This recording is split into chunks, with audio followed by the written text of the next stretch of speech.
case presentation, and will be presented by Dr. Muthana AlSahlawi.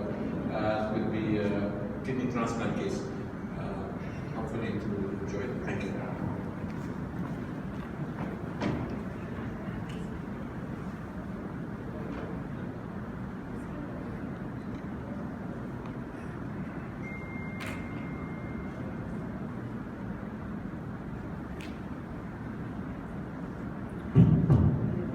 Assalamu alaikum, good evening everyone. Thank you all for coming, and thank you Dr. AlAhsa for the introduction. So for the coming probably 2 or 3 journal clubs, we decided to start a series of interesting cases in nephrology discussion. So I'll be presenting a case about a kidney transplant patient today, and probably the next journal club will have also a case of interesting GN case, and I encourage anyone who has an interesting case and who is willing to present it here to please speak with me or with Dr. AlAhsa. Also I want to take the chance to thank AlAhsa for their continuous support for these activities. So there is a mic, so this is a case discussion, so should probably be interactive, so if anyone has any questions or comment to throw out the case, we can probably discuss it.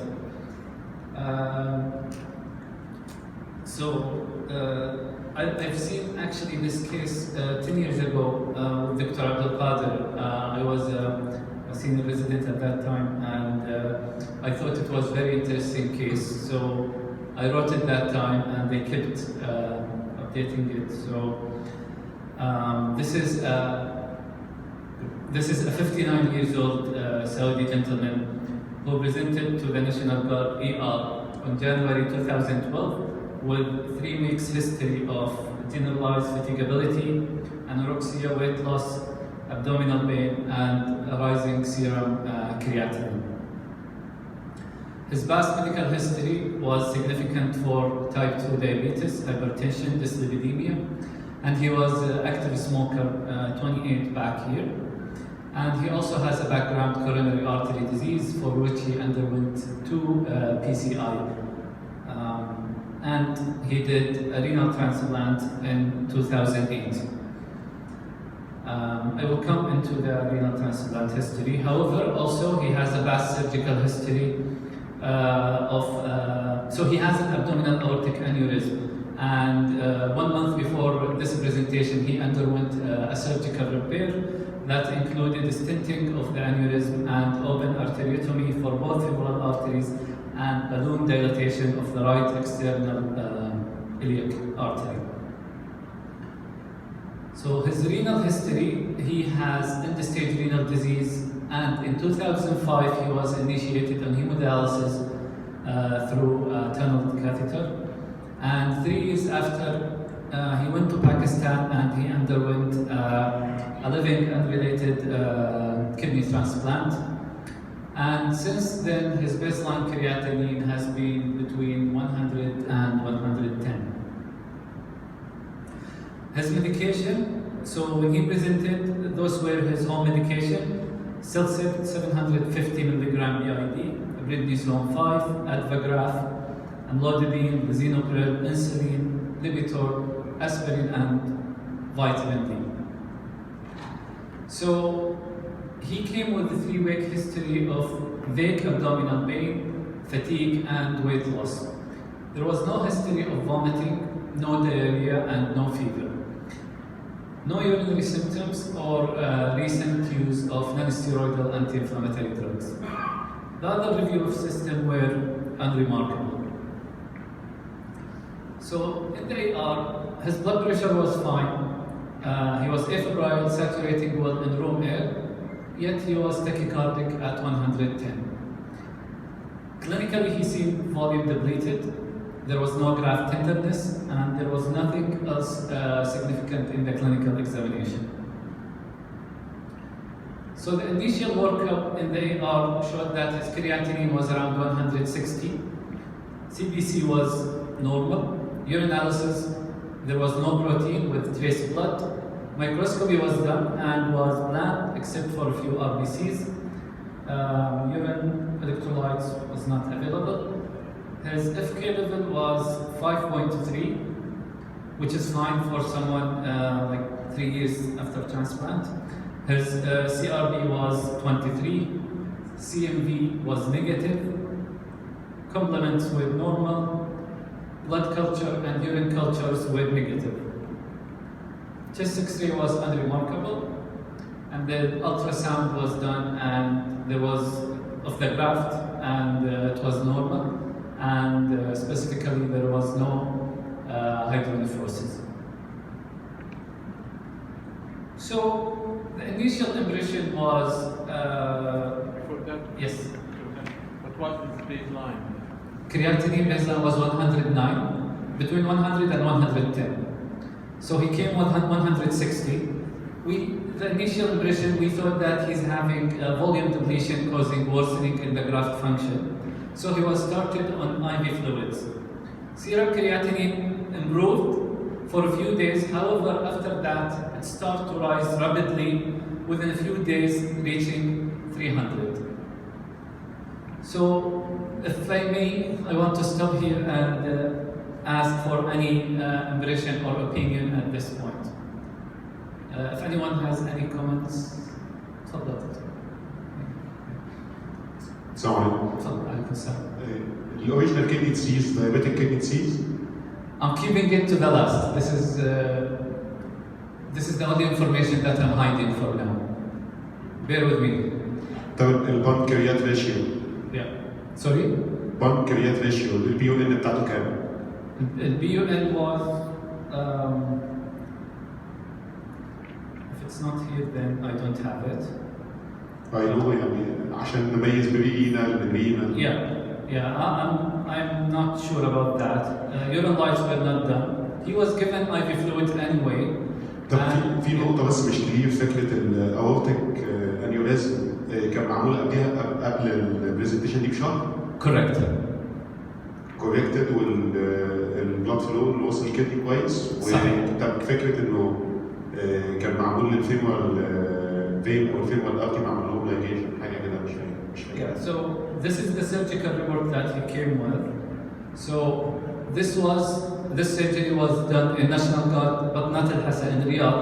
And he came with a report indicating that he underwent repair of abdominal aortic aneurysm.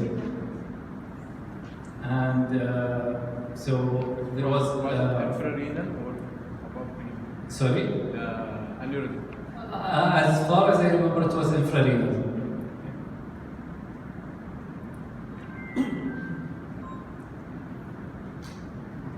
هو برضه احنا مستبعدين فكره التوكسيستي، لان البروجراف ليفل 5 و3 فده اصلا في النورمال رينج، يعني عايزينه من 5 ل 7 او 3 ل 7. صحيح. فكويس، فاحنا مستبعدين فكره التوكسيستي. اوكي. والسيري اكتيف بروتين برضه مش عالي. صحيح. I would ask for session 12. But it's okay. So at this point, what would you do next? احنا كده مفيش بروتينوريا صح؟ No proteinuria. No proteinuria. But in this case, يعني in this case لو معايا هديها بالس ستيرويد واخد بايوبسي. اوكي. لو الكريات رايز من 1.6 او 160 وصل لكام؟ 300. 300. But there was بالس ستيرويد بايوبسي. But there was a reduction of the blood pressure. We should go simply searching for a source of blood loss, losing fluids, losing blood. Simply we will ask for an abdominal ultrasound. Make sure there is no intra-abdominal collection. Because he had a major surgery just 1 month before the presentation. And he presented by low blood pressure, which was not justified. And then after giving some fluids, his condition was corrected. And I think when we increase the plasma volume or the blood volume by some fluids, this might dislodge some or something like that. So I was asking for searching for blood loss at first. Very good. So basically, this was what we're thinking, that there might be some volume depletion. Ultrasound was done, and there was no evidence of bleeding elsewhere, and his hemoglobin and the CBC was normal. We gave the fluid anyway. However, after 3 days of the IV fluid, his creatinine, despite the ongoing IV fluid, rose to 300 from 109 or 110. Skin lesion? At this presentation, there was no skin lesion.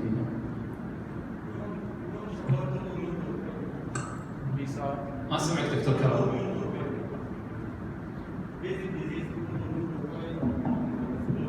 Autoimmune.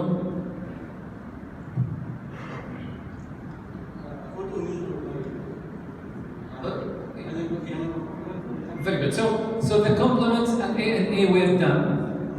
This is the serology that was at that time done, and all were unremarkable. Complements were normal, A was negative.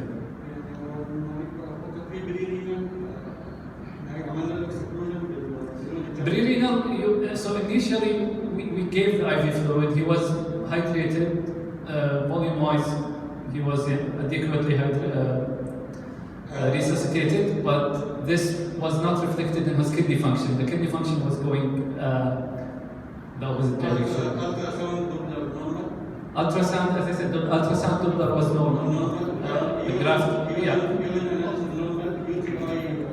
No UTI, and the drug level normal. Correct. Cytomegalovirus normal. Yeah. So we have to check for autoimmune profile, so basic disease, which may be related to this aneurysm. Or to go for biopsy, also embolic after the aneurysm. Okay, very good. So this is basically what was going on. So despite all the investigation, there was no clear explanation for this patient condition.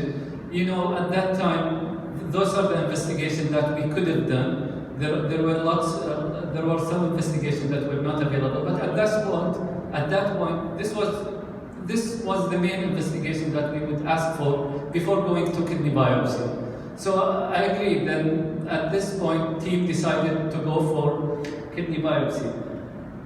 However, immediate kidney biopsy could not be done for two reasons. The patient was taking aspirin, and it was actually the beginning of the weekend, and there was those logistics. We usually can't do any biopsies in the weekend. So the team at that time decided to start with pulse steroid and increasing the dose of CellCept, possibly late acute rejection. So this was the impression of the treating team. So he was pulsed with the steroid, and biopsy was done. Perfect. Okay.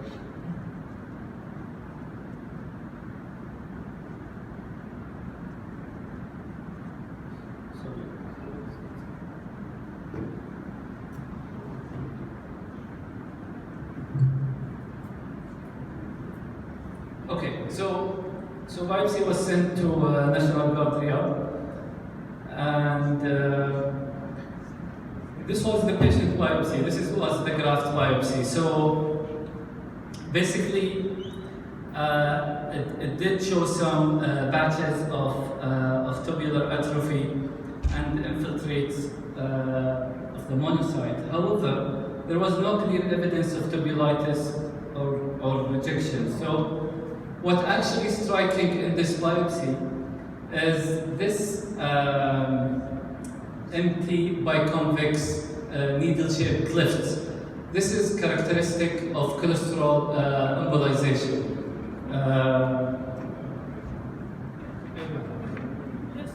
After contrast, when we made an aortic aneurysm? Sorry?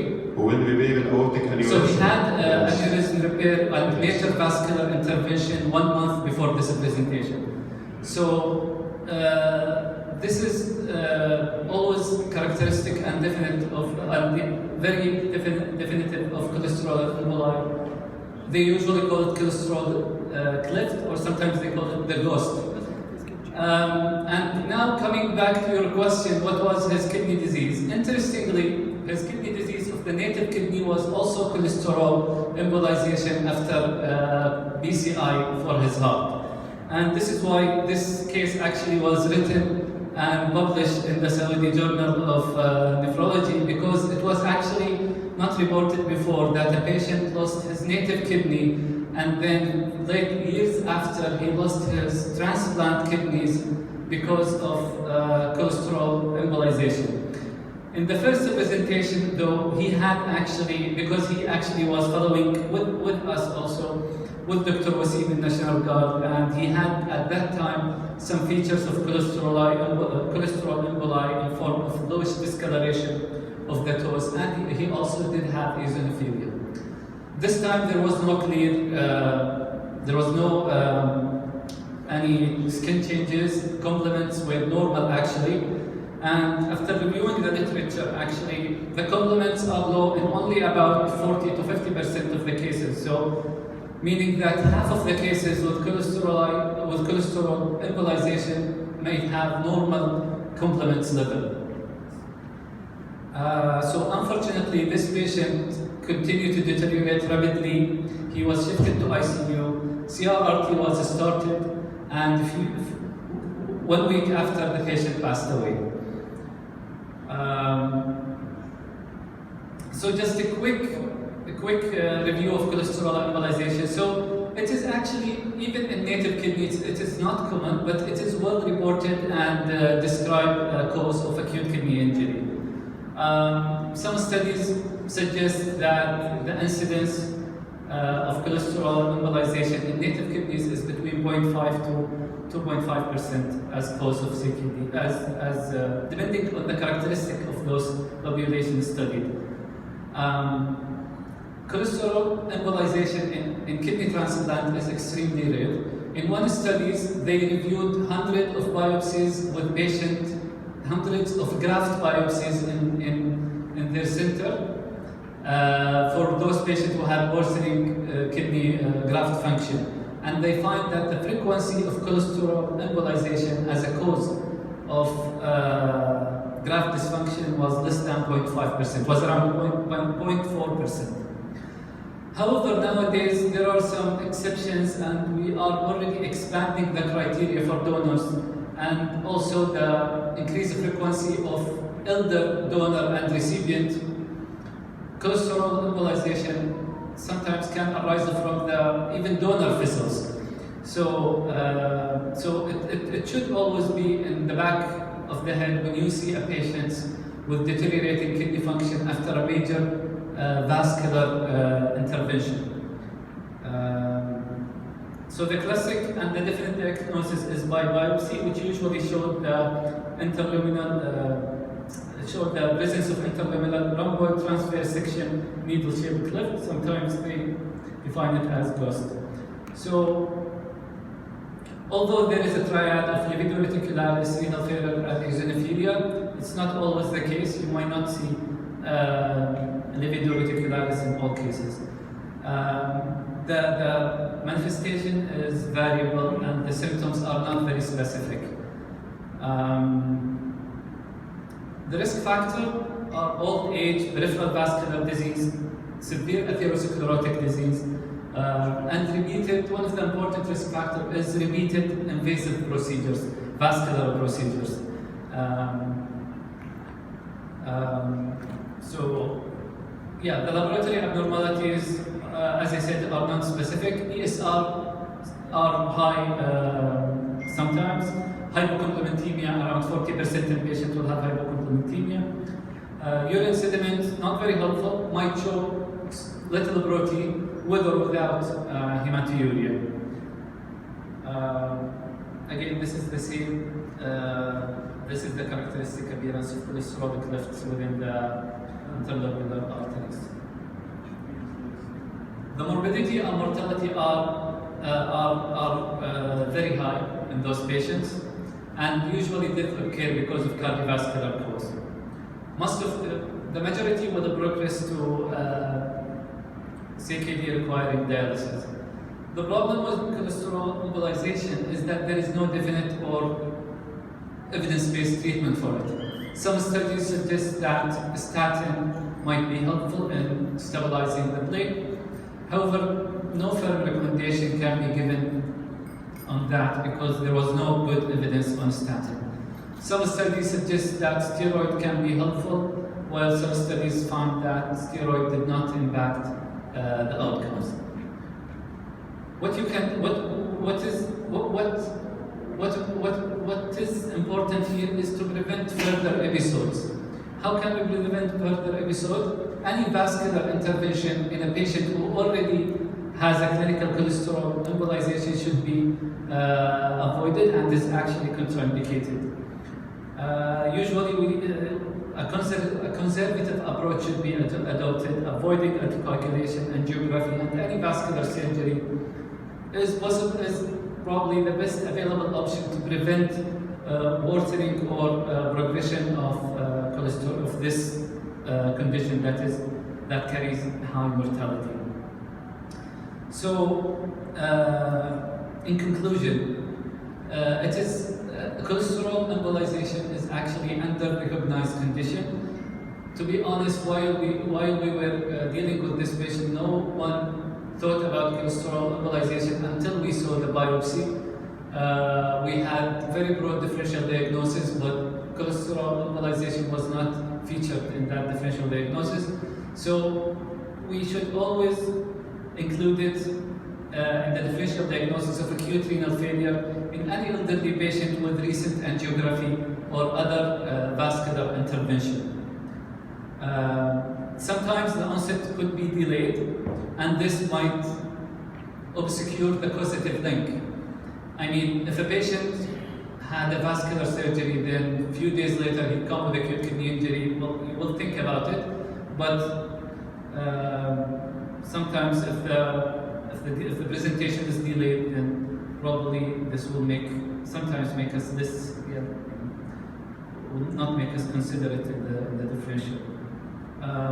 So again, the important point here is any further vascular intervention in those patients will likely be harmful and should be avoided unless extremely necessary. And in this case, you have to just do the risk-benefit discussion with your patient. So this is all for the case, and I will be happy to answer. You know, this case I saw her 10 years ago, so yeah. Sorry if I'm missing some information. Because of the presentation is really late. Usually it is 7 days, 10 days maximum. And presentation of skin lesions, complement, as you said, ESR is high. So all these might direct you, but as you said, it is infrarenal. It's a way, it's not above the kidney to shower cholesterol or something like that. Even infrarenal, it can be because you crush the plaques there in the aorta, and it is just all washing to the kidneys. So it is, as you said, but we have to be always broad-minded, and kidney biopsy in this situation is really a must. You have either you are thinking about getting the transplant rejection or other issue, GN or vasculitis or very thing like cholesterol. Yeah, I totally agree. Those usually present 1 week after, and this is what happened to this patient. So he came with a 3 weeks history of symptoms. So he didn't present to the hospital until he was really ill, and after 3 weeks of symptoms at home. And so basically, possibly his abdominal pain, maybe other thing for mesenteric ischemia or something like that. Definitely, yeah. It was, unfortunately, the outcomes for the patient. I mean, he expired, but this was very important. We all learn a lot, and we should always keep as Dr. Bassan said, keep our thinking broad, because such condition, early diagnosis is important, because you, at this point, if you diagnose it early, you'll know what you are dealing with, and you should not delay kidney biopsy. You will try to avoid any intervention and prevent any further episodes. The most important thing that between the biopsy and the final report you received it, usually it goes 2 weeks sometimes. Yeah, patient was just sometimes very late. Yeah. Till now you don't have immediately within 1, 2 days, 3 days maximum to have at least preliminary readings for kidney biopsy. This is a big disadvantage for us. I mean, sometimes you need a prelim report within 1 day to make a decision on important medications and dosing. This patient was actually, he sat 1 week in the ICU, and after that we received the result of biopsy. At that time he was already ill, and he arrested.